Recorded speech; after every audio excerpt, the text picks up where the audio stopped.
train खनजोबनाय दा बेयाव आङो मोनाबिलिनि समावहा दङ डिउटि मोनानि 6टानिफ्राय हरनि 10टासिम गासै 4 घन्टा थायो आं डिउटि दा नै हाग्राबारियाव दं आङो दा जोङो नै जिरायनानै गासिबो फरेस्ट एरिया आरोना बेहाय गोबां सिगियो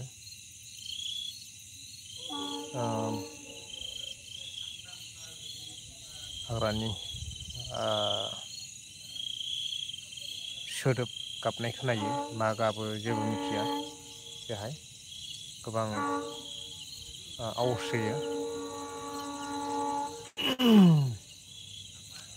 ट्रेन खारनाय आरो गराइनि सोदोब खोनायो बेहाय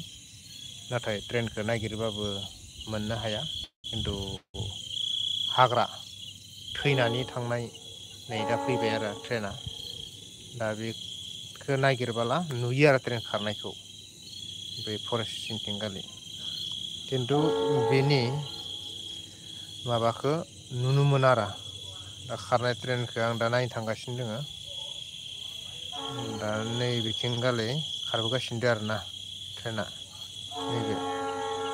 बे गोसोम नुनाया दा बेखौ नुयोल' खिन्थु ओमफ्राय हाग्रा थैनायल' थालाङो आरो जोबोद गिथावना जायगाया एसेनोसै गुड नाइट